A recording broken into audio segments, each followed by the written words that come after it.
बड़ी खबर आ रही है भारत के मून मिशन चंद्रयान 3 से जुड़ी। भारत की स्पेस एजेंसी इसरो के मुताबिक चंद्रयान 3 का संपर्क 2019 में भेजे गए अंतरिक्ष यान चंद्रयान 2 के ऑर्बिटर से हो गया, जिसे बहुत बड़ी कामयाबी बताया जा रहा है, क्योंकि पिछले 4 साल से चंद्रयान 2 का ये ऑर्बिटर चांद के चक्कर लगा रहा था। इसरो की तरफ से दी गई जानकारी के मुताबिक जैसे ही लैंडर विक्रम से चंद्रयान 2 के ऑर्बिटर का संपर्क हुआ, उसने उसका स्वागत किया। मतलब यह कि अब इसरो के वैज्ञानिकों के पास चंद्रयान 3 के लैंडर विक्रम से संपर्क करने के 2 रास्ते हो गए। न सिर्फ लैंडर विक्रम ने ऑर्बिटर का स्वागत किया, बल्कि ऑर्बिटर ने भी लैंडर से जुड़ने के संकेत दिए। चंद्रयान 2 का यह ऑर्बिटर पिछले करीब 4 साल से चांद की कक्षा में घूम रहा है, और अब जब चंद्रयान 3 उसके करीब पहुंचा तो दोनों के बीच सफलतापूर्वक संपर्क स्थापित हो गया। इसरो की तरफ से ट्वीट करके इसकी जानकारी दी गई। इसरो ने ट्वीट कर बताया कि चंद्रयान 2 के ऑर्बिटर ने चंद्रयान 3 के लैंडर विक्रम का स्वागत किया। वैज्ञानिकों ने बताया कि दोनों के बीच 2 वे कम्युनिकेशन हुआ। इसका मतलब यह कि अब वैज्ञानिकों के पास चंद्रयान 3 के लैंडर मॉड्यूल यानी विक्रम से संपर्क करने के 2 रास्ते हो गए। ऑर्बिटर एक ऐसी मशीन है जो किसी भी ग्रह के ऑर्बिट यानी कक्षा में रहकर उस ग्रह के बारे में जानकारियां जुटाती है। चंद्रयान 2 के ऑर्बिटर को वैज्ञानिकों ने 1 साल तक के लिए डिजाइन किया था, लेकिन चंद्रयान 2 मिशन के नाकाम होने के बाद इसमें बचे ईंधन से वो 2026 तक काम कर सकता है। इस बीच इसरो ने लैंडर विक्रम की तरफ से भेजी गई चंद्रमा की ताजा तस्वीरें जारी की, जिनमें चांद की सतह पर बड़े बड़े गड्ढे दिखाई दिए। ये तस्वीरें लैंडर विक्रम ने 2 दिन पहले 19 अगस्त को ली। इससे पहले 17 अगस्त को भी लैंडर ने चांद की कुछ तस्वीरें भेजी थी, जिनमें चंद्रमा की सतह पर बड़े बड़े गड्ढे दिखाई दिए थे। लेकिन इस बार लैंडर विक्रम ने चंद्रमा के फार साइड यानी उस हिस्से की तस्वीरें भेजी जो कभी पृथ्वी की तरफ से नहीं दिखता। इसरो ने ट्वीट कर चांद के उस हिस्से की तस्वीरें जारी की जो हम खुली आंखों से कभी नहीं देख सकते। जो तस्वीरें जारी की गई उनमें चांद की सतह पर भयानक गड्ढे दिखाई दिए। एक तस्वीर में चांद की सतह ऊबड़ खाबड़ दिखी, जबकि एक तस्वीर में वहां लंबा मैदान दिखाई दिया। ये तस्वीरें लैंडर में लगे LHDAC यानी lander hazard detection and avoidance camera से ली गई। ये कैमरा खासतौर से इसी काम के लिए बनाया गया है कि कैसे लैंडर को सुरक्षित चांद की सतह पर उतारा जाए। मतलब ये कैमरा लैंडर को उतरने के वक्त चांद की सतह पर मौजूद खतरों से बचाएगा। इधर मून मिशन पर निकले भारत के अंतरिक्ष यान चंद्रयान 3 के चांद पर उतरने का वक्त भी तय हो गया। इसरो की तरफ से दी गई जानकारी के मुताबिक अगर सब कुछ ठीक रहा तो चंद्रयान 3 के प्रोपल्शन मॉड्यूल से अलग किया गया लैंडर विक्रम 23 अगस्त की शाम 6:04 पर चंद्रमा पर लैंड कर जाएगा। और ऐसा होते ही पूरी दुनिया में भारत का डंका बजने लगेगा, क्योंकि लैंडर विक्रम के उतरने के साथ ही भारत चंद्रमा के दक्षिणी ध्रुव पर उतरने वाला दुनिया का पहला देश बन जाएगा। इसरो के मुताबिक चंद्रयान 3 इस वक्त चांद से सिर्फ 25 किलोमीटर की दूरी पर चक्कर लगा रहा है, और सब कुछ ठीक रहा तो वो 23 अगस्त की शाम को 6:04 पर चांद की सतह पर सॉफ्ट लैंडिंग करेगा। मतलब इसरो ने यह भी जानकारी दी कि चंद्रयान 3 के प्रोपल्शन मॉड्यूल से अलग होने के बाद से लैंडर विक्रम सही स्थिति में है और वो सामान्य ढंग से काम कर रहा है। और इसरो के मुताबिक अगर तय समय पर यानी 23 अगस्त की शाम को लैंडर विक्रम की चांद पर लैंडिंग नहीं हुई तो उसे वहां उतरने के लिए लंबा इंतजार करना पड़ेगा, क्योंकि 23 अगस्त को मून पर लूनर डे यानी चांद के एक दिन की शुरुआत हो जाएगी, और चांद पर एक लूनर दिन धरती के 14 दिन के बराबर होता है। इन 14 दिनों तक चांद पर लगातार सूरज की रोशनी रहती है। इसरो की तरफ से दी गई जानकारी के मुताबिक लैंडर विक्रम में जो मशीनें लगी हैं उनकी लाइफ एक लूनर दिन यानी 14 दिन की है, और अगर किसी वजह से 23 अगस्त को लैंडर विक्रम चांद पर लैंड नहीं कर पाता है तो वो अगले दिन फिर से कोशिश करेगा, और अगले दिन भी उसे कामयाबी नहीं मिलती है तो उसे 29 दिन यानी करीब 1 महीने का इंतजार करना पड़ेगा, जो एक लूनर डे और एक लूनर नाइट के बराबर है। और इसरो के वैज्ञानिकों के मुताबिक चंद्रयान 3 का प्रोपल्शन मॉड्यूल कई साल तक अंतरिक्ष में रहकर काम करता रहेगा,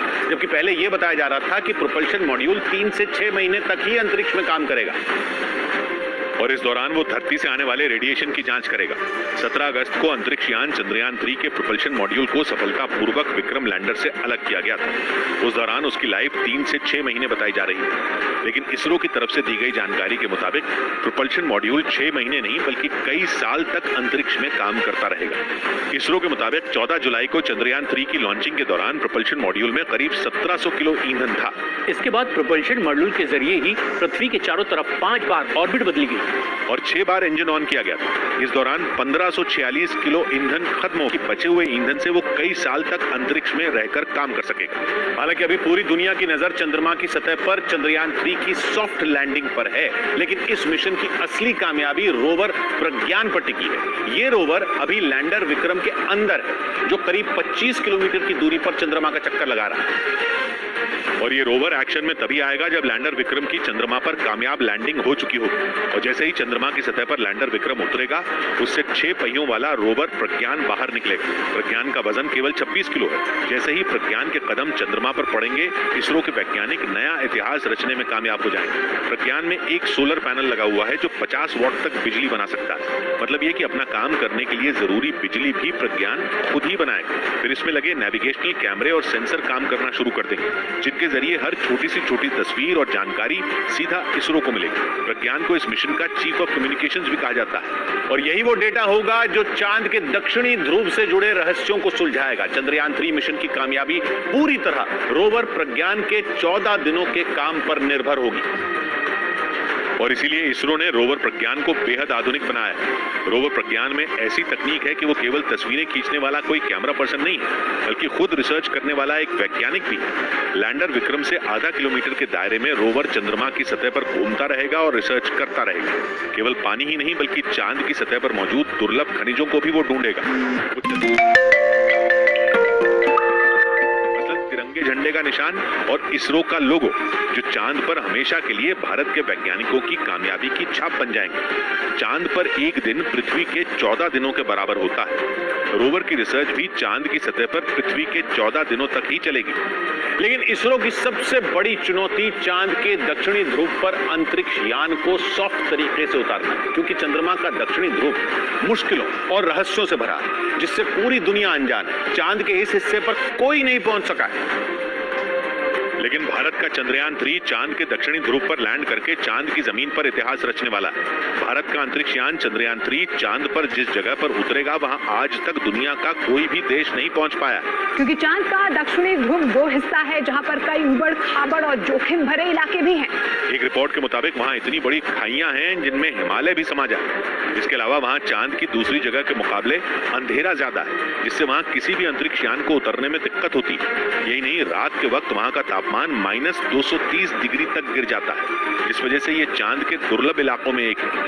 हालांकि वैज्ञानिकों के मुताबिक चांद के दक्षिणी ध्रुव पर पानी मिलने की संभावना सबसे ज्यादा है। और इसरो के मुताबिक मून मिशन की सबसे बड़ी चुनौती लैंडर की डी बूस्टिंग को सफलतापूर्वक पूरा कर लेना है। मतलब लैंडर विक्रम चांद पर उतरने के लिए पूरी तरह तैयार हो। डी बूस्टिंग वो प्रक्रिया है जिसके जरिए अंतरिक्ष यान की रफ्तार कम की जाती है, ताकि लैंडर क्रैश न हो और वो सुरक्षित तरीके से चंद्रमा की सतह पर उतर सके। क्योंकि अगर स्पीड ज्यादा हुई तो चंद्रमा के दक्षिणी ध्रुव पर सॉफ्ट लैंडिंग नामुमकिन हो जाएगी। इसीलिए इसरो के वैज्ञानिकों के सामने लैंडर की स्पीड को कंट्रोल करना सबसे बड़ी चुनौती थी, जिसे सफलतापूर्वक पार कर लिया गया। लैंडर की रफ्तार कम करने को ही डी बूस्टिंग कहते हैं। इसके लिए लैंडर में लगे इंजन से थ्रस्टर फायर किए जाते हैं, जो अंतरिक्ष यान को उल्टी दिशा में धकेलते हैं, जिससे उसकी स्पीड कम हो जाती है। और इसरो के मुताबिक चंद्रयान 3 का आखिरी और फाइनल डी बूस्टिंग ऑपरेशन एक दिन पहले ही पूरा कर लिया गया।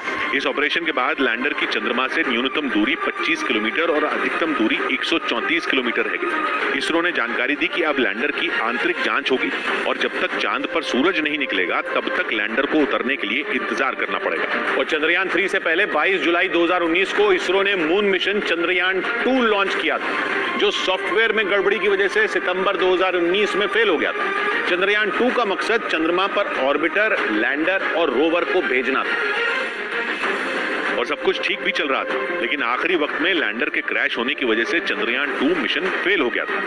हालांकि चंद्रयान 2 का ऑर्बिटर सफलतापूर्वक चंद्रमा की कक्षा में प्रवेश कर गया था, लेकिन रोवर के साथ लैंडर चंद्रमा के दक्षिणी ध्रुव पर उतर नहीं सका था।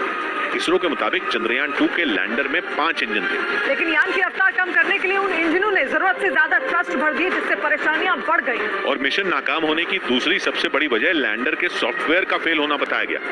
एक रिपोर्ट के मुताबिक लैंडर का तेजी से मुड़ना सॉफ्टवेयर से कंट्रोल नहीं हुआ। ऊपर से अंतरिक्ष यान के उतरने के लिए वहां लैंडिंग साइट छोटी थी, जहां पहुंचने के लिए यान की स्पीड बढ़ाई गई, जो लैंडर के लिए घातक साबित हुआ। उधर रूस का मिशन लूना 25 लैंडिंग से पहले ही क्रैश हो गया। इस मिशन के जरिए रूस का स्पेसक्राफ्ट पहली बार चांद के दक्षिणी ध्रुव पर उतरने वाला था। चांद का दक्षिणी ध्रुव रहस्यों से भरा माना जाता है, लेकिन वहां पहुंचना सबसे ज्यादा मुश्किल है, क्योंकि वहां न तो सूरज की रोशनी है और न ही यान के उतरने के लिए समतल जगह है। इन सब के बावजूद रूस ने यह जोखिम उठाया, लेकिन लैंडिंग से पहले ही रूसी स्पेसक्राफ्ट लूना 25 का संपर्क टूट गया। रूस की स्पेस एजेंसी के मुताबिक लैंडिंग से पहले ऑर्बिट बदलते वक्त अचानक लूना 25 ने ठीक ढंग से इसरो का लोगो, जो चांद पर हमेशा के लिए भारत के वैज्ञानिकों की कामयाबी की छाप बन जाएंगे। चांद पर एक दिन पृथ्वी के 14 दिनों के बराबर होता है। रोवर की रिसर्च भी चांद की सतह पर पृथ्वी के 14 दिनों तक ही चलेगी। लेकिन इसरो की सबसे बड़ी चुनौती चांद के दक्षिणी ध्रुव पर अंतरिक्ष यान को सॉफ्ट तरीके से उतारना है, क्योंकि चंद्रमा का दक्षिणी ध्रुव मुश्किलों और रहस्यों से भरा है, जिससे पूरी दुनिया अनजान है। चांद के इस हिस्से पर कोई नहीं पहुंच सका है। लेकिन भारत का चंद्रयान 3 चांद के दक्षिणी ध्रुव पर लैंड करके चांद की जमीन पर इतिहास रचने वाला है। भारत का अंतरिक्ष यान चंद्रयान 3 चांद पर जिस जगह पर उतरेगा, वहां आज तक दुनिया का कोई भी देश नहीं पहुंच पाया, क्योंकि चांद रिपोर्ट के मुताबिक वहां इतनी बड़ी खाइयां हैं जिनमें हिमालय भी समा जाए। इसके अलावा वहां चांद की दूसरी जगह के मुकाबले अंधेरा ज्यादा है, जिससे वहां किसी भी अंतरिक्ष यान को उतरने में दिक्कत होती है। यही नहीं, रात के वक्त वहां का तापमान -230 डिग्री तक गिर जाता है, जिस वजह से ये चांद के दुर्लभ इलाकों में एक है। हालांकि वैज्ञानिकों के मुताबिक चांद के दक्षिणी ध्रुव पर पानी मिलने की संभावना सबसे ज्यादा है। और इसरो के मुताबिक मून मिशन की सबसे बड़ी चुनौती लैंडर की डी बूस्टिंग को सफलतापूर्वक पूरा कर लेना है। मतलब लैंडर विक्रम चांद पर उतरने के लिए पूरी तरह तैयार हो। डी बूस्टिंग वो प्रक्रिया है जिसके जरिए अंतरिक्ष यान की रफ्तार कम की जाती है, ताकि लैंडर क्रैश न हो और वो सुरक्षित तरीके से चंद्रमा की सतह पर उतर सके।